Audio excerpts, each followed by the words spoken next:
Salut mon Alex. Comment il va mon Julien? Eh ben tu m'as l'air en forme. Ben grave, grave. Tu te sens un peu hypnotisé toi par BlackRock? Un petit peu. Bon, moi Julien, pour les fondamentaux. Et moi Alex, côté technique, bienvenue à vous. Chez Merci les à tontons. vous. Merci d'être là, encore en été, devant la serviette de plage. Installez-vous confortablement. Voilà, mettez-vous à l'aise. Hein. On va parler de pas mal de choses, plutôt intéressantes. D'ailleurs, On va vite voir. fait, on va vous parler d'un giveaway qu'on va vous Oui. expliquer juste en suivant, après la récapitulation du programme. XRP victoire ou pas, on va On vite sait le voir. pas, hein, on va voir. Hein, victoire, coup d'épée dans l'eau. Et ensuite, news, le BTC, pourquoi il ne pumpe pas plus? On va rentrer dans les détails, on va vous expliquer un petit peu plus en profondeur. Il y Tout à aura fait. du fondamental et de la technique également. Et quel sera notre plan, Plan avant l'adoption quand, ding, ding, Quand- c'est bon, quand les ETF ETF est vont lancé. venir. On Voilà. va voir. Merci. Ah, et surtout, on vous remercie pour Thank you les so much. 2000 followers. Merci d'ailleurs à ceux qui sont là depuis le Ouais, début. depuis le début, hein, parce Bravo. qu'il On il y a vous oublie vraiment pas. des durs, hein, des On- durs à cuire. on vous oublie pas. Parce qu'en octobre, fallait y être. Hein. Allez, on vous présente notre nouveau partenaire, Mex. puisqu'on se désengage de OKEx, qui Oh, n'a Mex, pas c'est de un KYC. géant asiatique. Hein, Ouais. voilà, Mex. Alors pourquoi on a choisi MEX? Parce qu'ils n'ont pas de KYC, ils n'ont pas de frais sur le trading du spot et ils sont parmi les moins chers sur le futur ou les perpétuels, vous appelez ça comme vous voulez, les contrats à terme. Hein, c'est en français leur plateforme, j'ai un très bon contact avec eux et ils nous ont donné pour nos 2000 followers un giveaway de 50 jetons. Eh ben, c'est très sympa. Comme vous vous en doutez, chez les tontons, on vous C'est le pour, redonne. c'est pour C'est vous. pour vous. Et alors là, ça sera assez simple, mais pour qu'on ne se fasse pas voler les jetons par un touriste sur Twitter qui vient, qui a vu le truc, Ah, qu'est-ce qu'on doit faire? alors vous allez faire un commentaire de la vidéo, vous tapez giveaway pour être sûr que vous avez vu la vidéo, que vous avez fait le commentaire et que vous êtes bien de la communauté. Ceux qui ont Twitter aussi, on va vous demander de RT, de retweet la vidéo en faisant un like. Et nous, on verra derrière si tout correspond bien avec des gens de la commu. Il y aura deux lots, un lot de 40 pour le premier. exactement, et le second, il aura 10 jetons. Ça fait quand même un peu plus de 140 balles, c'est toujours C'est bon. toujours ça, hein, c'est pour vous, un cadeau. Et on tirera au sort, peut-être, je sais pas, vendredi soir à l'apéro. Hein. Non, je rigole, hein, vous inquiétez pas, tout ça. On verra. On verra. Mais vendredi, possible. soir, ouais. Ça, C'est ouais. pour l'apéro qu'on verra. Voilà, exactement. Bon, Bon, Mex, vite fait, pourquoi? Bon, on vous l'a dit, c'est une très belle plateforme. mais on en reviendra, on a fait un petit tuto, un petit dossier. Exactement, comme on va vous publier un petit tuto demain ou après-demain, donc mardi ou mercredi, ça dépend quand vous aurez la vidéo. Ça sera facile à trouver, ça sera un tuto qui expliquera pour les débutants. Donc c'est vrai que là, hein, c'est catalysé aussi beaucoup par XRP. Hein, XRP, qui a- on va y il y a revenir. eu de bonnes news, donc voilà, on vous l'avait dit, juin ça allait être rock'n'roll à la hausse, ça a été rock'n'roll à la hausse. Juillet, on vous a dit aussi qu'il allait y avoir beaucoup de mouvements et que ça va être rock'n'roll à la hausse. Certains ont l'air totalement désabusés alors qu'on fait ATH 2023 sur ATH 2023. Alors bien sûr, on attend tous encore plus haut, hein, on est tous Bien pareils, sûr. hein, vous en doutez. Hein. Un retour des volumes et une adoption des ETF Voilà. parce qu'on croit que c'est ça qui va faire revenir les institutionnels. D'ailleurs, on va y revenir. Et c'est vrai, mais on vous expliquera aussi qu'il y a des pièges peut-être à entrevoir. Eh ben, c'est parti. Fais-nous, Binance. Alors Binance, c'est simple. Binance, il y a du bon. Tu te grattes le genou, toi? Ouais, toujours. Binance, il y a du bon et du moins bon. Alors, il y a du bon côté Lightning Network, ça va permettre de décongestionner le réseau, etc., améliorer les transactions, etc. Le côté un petit peu plus aussi qui est très positif, le hard fork, qui va permettre de corriger les bugs sur la BNB Beacon Chain. Ça, c'est vraiment très très bien. Le côté un petit peu plus négatif, bon, il y a eu 1000 licenciements sur 8000. Ouais. Ce qui est quand même pas négligeable. C'est Bon, c'est toujours FUD 4 du côté de Ouais, chez Binance. Bon, je sais pas quoi en penser. C'est, Bon, après- c'est le jeu, après, c'est l'économie. Après, c'est comme ça. tout était quand même prévisible. On lui serre le robinet depuis des mois et des mois, donc forcément, lui, il réduit la voilure. C'est normal. Il veut avoir son bas de bilan qui est assez propre ou le moins abîmé possible. Ça se comprend.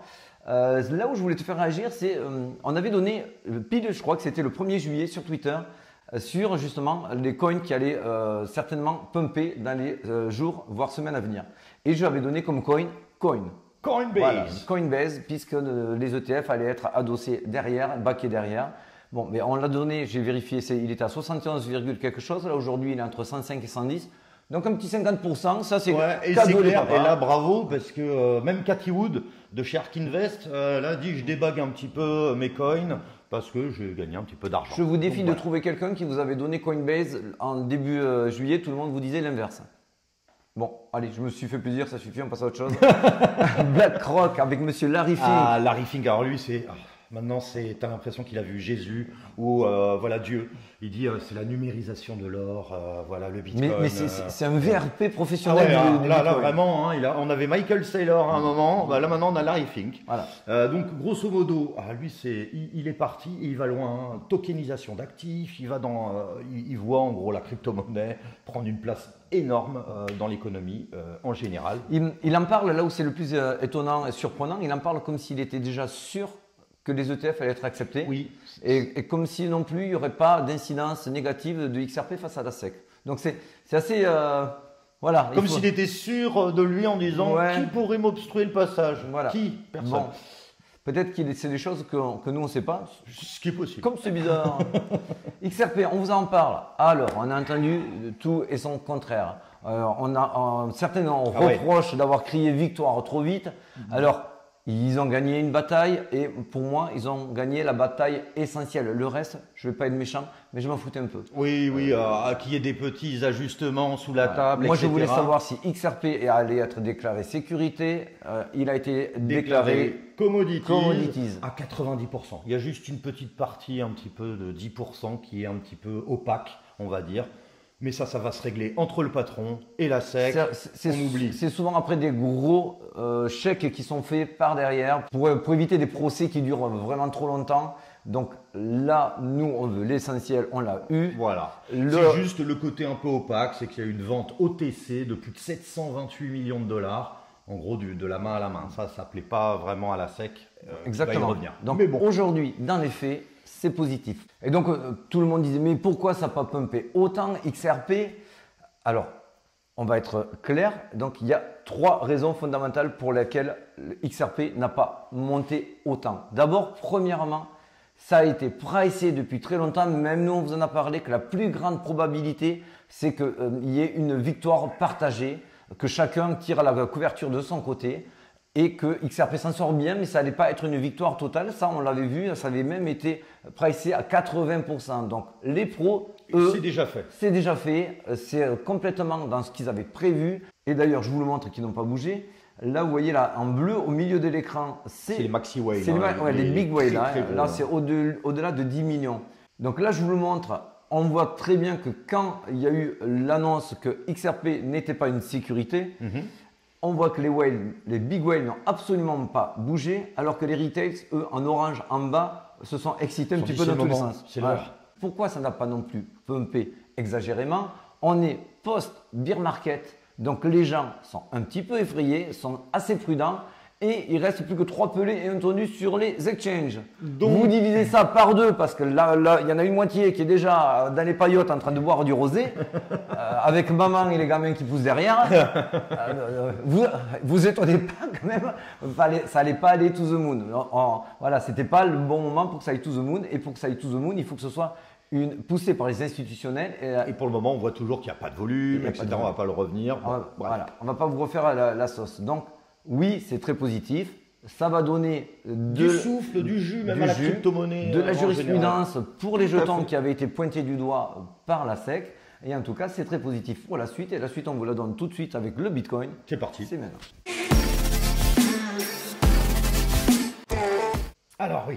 Ce thread, il est hyper important à mes yeux. Aujourd'hui, je suis en train de refaçonner un petit peu ma façon de baguer et rebaguer pour les semaines et mois à venir. D'ailleurs, le plan, on va vous l'exposer sans trop tarder. Mais d'abord, il faut revenir sur ce thread. Ce thread vous expliquait qu'on était en pleine accumulation et manipulation. C'est au programme, c'est en période pré-ETF, spot, BTC. C'est un classique.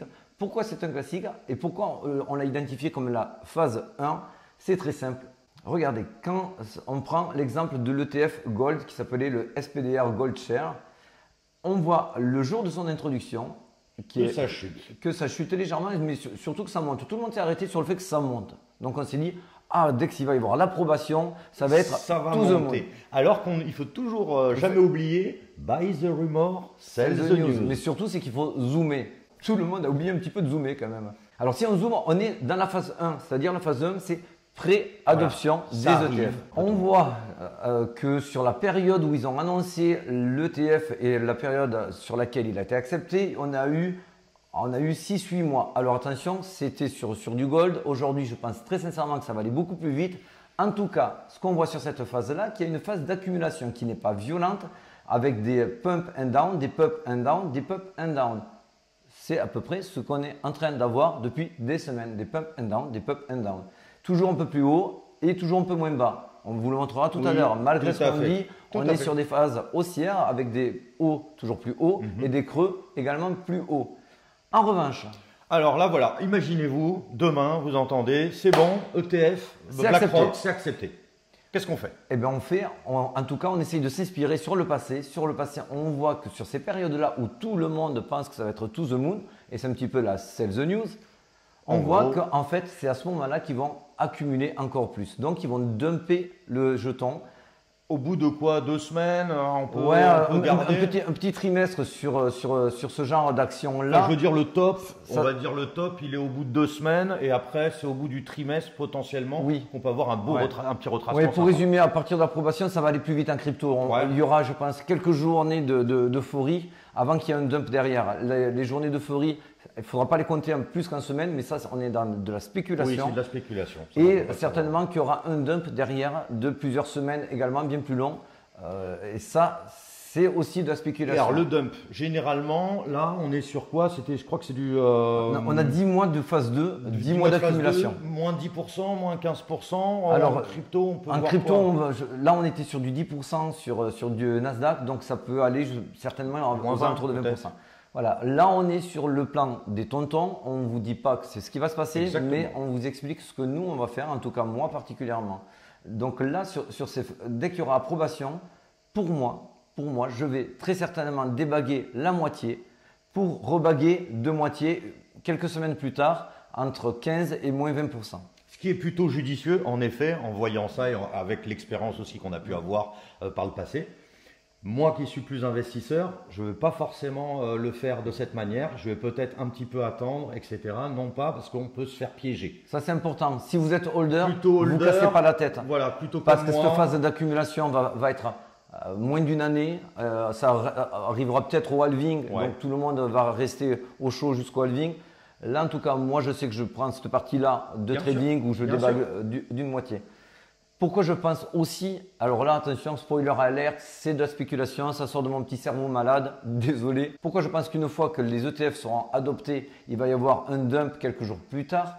C'est parce que c'est trop visible aussi pour les BlackRock, pour tous ces hedge funds, pour tous ces institutionnels, de laisser le cours filer to the moon. Sans personne. C'est-à-dire qu'il n'y a pas du tout de retail.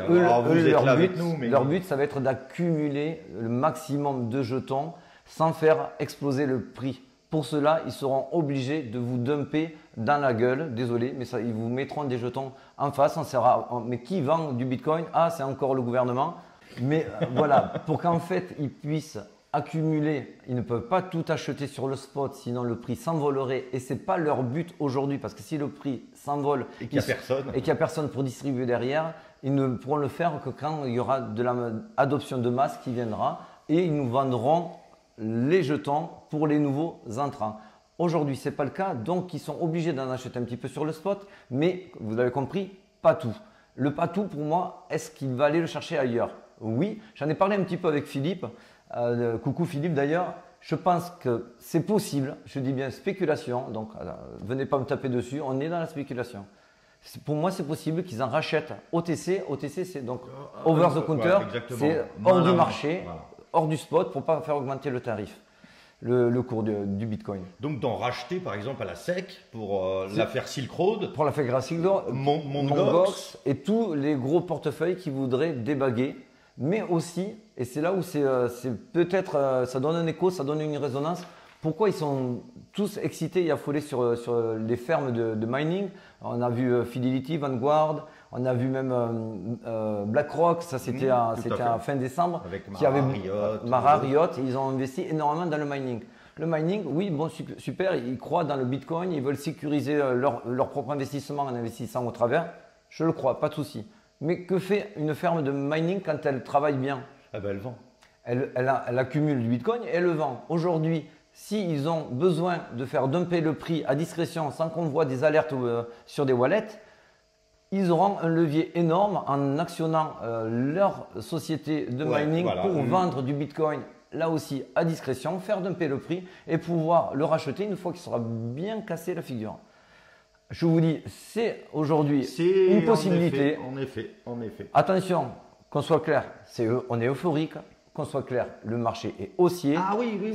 Si se casse la tête autant, c'est justement pour éviter de nous qu'on gagne trop d'argent. C'est pour ça que moi, mon côté contrarien me fait dire, travaille ton cerveau, c'est possible, très sincèrement, qu'ils essayent de nous dumper le prix, le cours du Bitcoin au moment où on s'y attend le moins. Exactement, et ça c'est vrai que ça marche à chaque fois. À chaque fois on va se dire, oh là là, cette news elle est catalysante, elle est géniale. Exactement. Et si on en revient vite fait à une bulle spéculative, on en serait sur, vous voyez, on est là-dedans, dans cette zone. Dans cette zone des investisseurs institutionnels qui arriveraient en masse avec les adoptions d'ETF. Donc on aurait cette montée de prix qui serait les premières consolidations. Et pour moi, le piège baissier viendrait dès l'acceptation de ces ETF. C'est mon plan. C'est pas possible que ça aille to the moon direct. De toute façon, un ETF, ça va dans les deux sens. Ça, il faut toujours, ça monte comme ça baisse, ça montera plus vite et ça baissera plus vite. En gros, c'est ça. Bon, pourquoi quand même on est quand même dans un joli scénario haussier quand même. Donc là, on a tout qui chute, le dollar index, la dominance USDT et la dominance BTC. Si vous voulez les détails pour pas faire des redites, allez voir sur le Twitter. Et par contre, plus en détail, le dollar index, lui, vous voyez, on vous l'avait donné ici. Ah, là, c'est des beaux M. Là, c'est M validé. Et aujourd'hui, on est là. Donc on peut même déplacer celui-ci et nous le mettre quelque chose comme ceci. Voilà, là, on est sur une décrue qui est amorcée, c'est validé, il a cassé ses supports. Donc, comme vous le savez, si le dollar index baisse, le Bitcoin monte. C'est corrélé puisque c'est basé sur du dollar. C'est mécanique. Le dollar en plus va pas si bien, etc. Donc on voit que potentiellement ça pourrait donner aussi un essor au Bitcoin aussi. On voit aussi une corrélation inversée quand on voit le dollar index en jaune à l'écran qui chute. Vous avez donc, comme il vous l'a dit Julien juste avant, on voit le cours du Bitcoin qui monte. Mais l'inverse est vrai. On l'a vu ici notamment sur la période où il y avait le crash Luna. Et maintenant, on est en train de refaire la même chose, c'est-à-dire qu'il y a un petit crash, un gros crash du dollar index. Et le Bitcoin, que va-t-il faire? On vous laisse à vos propres déductions. Voilà, exactement. Les frais de repo, vite fait, on vous en parle régulièrement. Ça baisse, grosso modo, c'est le coffre-fort des États-Unis et on voit que l'argent sort du coffre-fort pour aller sur les marchés. Exactement. En gros, les riscons. Rappelez-vous, on vous le dit souvent, ce coffre-fort-là, il faut qu'il se vide. Il faut que cette courbe descende. Sinon, c'est l'incertitude. Comme disait Keynes, c'est un petit peu la température de la peur. Quand on a peur, voilà. on stocke tout au chaud dans le trésor. Exactement. Là, aujourd'hui, on est à 1 740 milliards. On est quasiment sur les niveaux de avril 2022 et en avril 2022. Le 18 avril 2022, quand justement il y a une crue amorcée, un retour dans le coffre-fort, on a eu une décrue du cours du Bitcoin. Ça, par contre, il faut souvent vraiment bien le regarder. Il a tout à fait raison, là, Alex, ce côté un peu focus. Que va faire le Bitcoin? Voilà, si en plus on voit les frais de repo qui baissent aussi, potentiellement il a beaucoup plus de chances de monter. Je ne veux pas dire qu'on est sûr à 100%, mais il y a quand même. On ne peut jamais être sûr à 100%. Mais si on fait un peu de on-chain, là c'est sur du là par contre c'est du sûr. Là ça ne vient pas de nos petits esprits malades. Alors les deuxièmes plus grandes accumulations de Bitcoin. Alors on est à quasiment 600 000 Bitcoins accumulés autour des 30 000 $. 3,45 de la supply. Donc ça veut dire, même si ça redescend à 29 ou à 28, 30 000 est un prix qui est très bon pour les institutionnels. Ils en sont contents et ils le défendront. Allez, on enchaîne. Donc on arrive sur cette fameuse. Alors, est-ce qu'on peut réexpliquer un peu Wyckoff? C'est pas du court terme. Pour les nouveaux, Wyckoff accumulation, on dézoome, on regarde ça. C'est du long terme. On ne regarde pas ça à 10 minutes, etc. Ça n'aurait aucun sens. D'ailleurs, ici, chaque bougie, c'est 3 jours. C'est pas 1 heure, c'est pas 2 heures, c'est pas une journée. Il faut vraiment dézoomer parce que c'est vraiment les composite man qui travaillent sur les cycles. Voilà. On va pas y revenir, mais bon, vous voyez qu'on est maintenant dans la phase E. Et la phase E, on l'identifie très bien, c'est cette phase-là de SOS où on est dans les dernières accumulations avant le pump. Pour nous, c'est toujours ce cas de figure-là. Tout à fait. Il n'y a aucune donnée pour l'instant qui nous dit l'inverse. Et puis là, alors voilà, c'est vrai que bon, personne n'est trop content, c'est vrai que bon, ça monte pas quoi. Mais vous le Ça voyez, fait chier, vous le ça voyez fait sur chier. Twitter. Tout le monde est mais pourquoi ça monte pas, Mais Alex? non, ouais, mais tu sais quoi, moi écoute, je vais à la plage, il se passe rien, ça monte pas, ça fait que baisser. Alors ça fait que baisser, ben, d'accord, mais d'accord, depuis quand même fin juin, on fait que des ATH, 1, 2, 3. Donc les hauts sont toujours plus hauts et les creux bas de plus en plus haut. les creux de plus en plus haut. Voilà, donc aujourd'hui, on est, ce qu'on vous disait depuis la semaine On dernière, grind. on monte pourcentage par pourcentage, à discrétion, on accumule.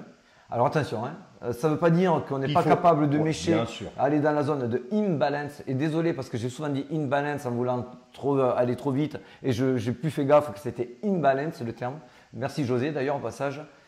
Et effectivement, on peut aller dans la zone d'imbalance parce que ça a du sens. D'abord parce qu'on peut aller casser ces creux-là. Alors pour les nouveaux, ces creux-là, ça veut dire qu'il y a des gens qui sont venus pour longuer, pour acheter. Voilà, et ils ont laissé leur stop un petit peu plus bas Voilà. pour ceux qui ont mis On des les stops. met toujours plus bas et donc pour aller les chasser et piquer leur liquidité, Eh ben, on a juste à les mécher un petit peu en dessous pour et reprendre voilà. le tout. Donc on peut les mécher, rebondir dans la zone d'imbalance.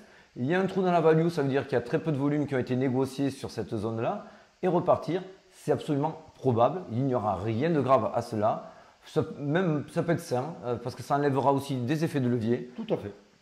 Ça, je voulais publier il y a 2 jours également. Donc, on vous avait mis, on est sur du 1 heure. Donc là, on est plutôt sur de l'intraday.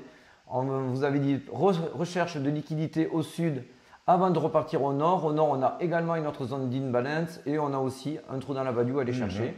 Pour l'instant, on est dans le plan. D'ailleurs, j'en ai profité puisque maintenant j'ai migré sur MEX. J'ai fait mon petit long sur MEX. Donc voilà, je suis rentré à 29 951 pile ici sur la mèche pour aller chercher une première liquidité qui devrait être normalement juste au-dessus de cette mèche à 30 000, un peu moins de 30 500, entre 30 450 et 30 500 et un objectif théorique entre 30 900 et 31 000. Voilà. D'accord. Donc ça c'est des calls qu'on se fait entre potes. Si vous voulez que je vous en fasse, bien sûr on parle de gratuitement, vous avez compris comment fonctionnent les tontons. Si vous voulez qu'on crée un Telegram pour vous partager… Voilà, des signaux, mais alors des signaux, il n'y en aura pas 10 par jour, hein, surtout quand il n'y a rien. Hein. Ouais, je prends que des signaux qui sont un petit peu plus évidents. Je n'aime pas trop jouer au risque. En tout cas, si vous voulez qu'on vous partage ça, dites-le nous. Moi, ça me fera plaisir. Et pourquoi du coup j'avais mis ces objectifs-là? Parce qu'en fait aussi, on voit en termes de liquidité, Il y a beaucoup plus à aller chercher. il y a beaucoup au plus nord, au nord, vraiment, au sud. vraiment. Donc à un moment donné, au nord, on va y aller. C'est juste une question de temps. Oui, et pourquoi j'ai mis donc mes take profit à 30 900? Déjà, il y a un beau W. Hein, Oui, il y a un double, il y a un quand même double- sympa, il y a un W en 15 minutes. Alors, c'est pas très très puissant, mais ça peut vous c'est donner toujours ça. un petit peu de gaz. Et j'ai mis un take profit, bien sûr, à 30 900 parce qu'on voit qu'il y a un mur qui est entre 39 900 et 31 000. Voilà, grosso modo, c'est toujours bien, ça permet de les borner et autres, et pas de partir. Et ce qui est très positif aussi, et le dernier point, je vais conclure par cela, c'est que vous voyez, quand on est venu mécher ici, il y a un trou, là j'espère que c'est visible à l'écran, il y a un trou ici, j'enlève la souris pour que vous le voyez, et là on vient de reconstruire des positions juste en dessous. Donc ça veut dire que ça rachète, ça rachète, ça rachète. On vient mécher, on rachète. S'il n'y a pas de perte de confiance sur le niveau, le support chaque fois qu'il est attaqué, il est reconstruit. Donc on vous le redit, il y a du gros qui achète, c'est à discrétion, nous c'est notre plan, on s'y tient. Et on vous fait la bise. Et on vous fait la bise. Bon apéro si vous y allez. Allez, hein. ciao les gars. Allez, ciao. Et, salut mon Alex. Allez, hein. ciao, ciao. La bise.